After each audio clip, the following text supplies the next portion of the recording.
La Sala Convegni Basilica San Domenico ha ospitato le associazioni promotrici della donazione del sangue e diversi relatori del settore per affrontare insieme il dibattito legati alla vita, donazione sangue, dall'applicazione clinica alla ricerca scientifica.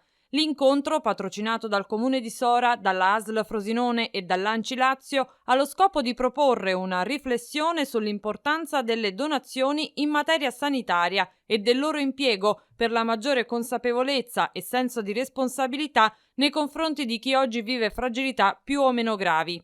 Riteniamo che sia un fatto di cultura del territorio la promozione della donazione del sangue per chiunque abbia bisogno, quindi come un'attività di volontariato sociosanitario e come anche un mezzo per tutelare se stessi, perché ricordo che con la donazione di sangue si è soggetti a dei controlli molto stringenti e quindi è anche una forma di prevenzione. Si è dimostrato che un buon supporto trasfusionale, quindi intensivo sia in sangue che in piastrine per molte malattie del sangue è fondamentale per la cura. E in secondo luogo i pazienti con malattie del sangue stanno aumentando tantissimo nella comunità, ma non perché aumentino le malattie del sangue, sono sempre le stesse, il rischio di sviluppare la malattia è la stessa, ma perché aumenta la sopravvivenza in molte malattie senza raggiungere la guarigione. Quindi abbiamo persone che vivono molto con la malattia e quindi con tante esigenze di cura, tra cui il sangue.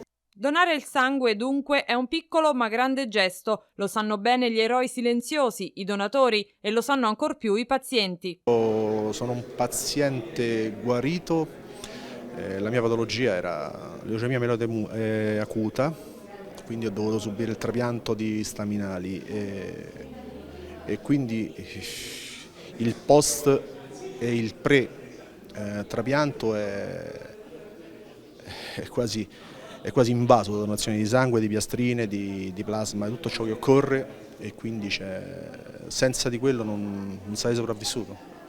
Donare il sangue fa bene soprattutto a chi lo dona perché è un gesto di generosità, di altruismo secondo me. Donare il sangue fa bene perché io sento che dopo che dono il sangue sto anche bene fisicamente, sto meglio fisicamente, faccio sport e oltretutto appunto il sangue non è un prodotto che può essere riprodotto artificialmente e quindi senza i donatori tante vite non potrebbero essere salvate. Effettivamente la donazione di sangue rappresenta un gesto di grande solidarietà, di grande civiltà, perché un gesto piccolo, come lei lo definisce, in realtà cambia il significato di una giornata ad un paziente affetto da malattie del sangue ricoverato presso un reparto di ematologia. Quindi è assolutamente importante donare, donate, donate, donate. In questa regione, parlo della regione Lazio in generale, abbiamo delle grosse difficoltà. Tutto il Lazio non riesce a raccogliere il sangue di alcune città della Lombardia, che hanno più o meno gli stessi abitanti di Ostia. Quindi è una questione che deve partire non soltanto quando c'è il bisogno, c'è una leucemia acuta, allora vengono tutti, dovrebbe essere un fatto di comune, un insegnamento nelle scuole, ambienti di lavoro anche poi in ambito familiare. Migliaia, milioni di persone hanno bisogno di donazioni di sangue.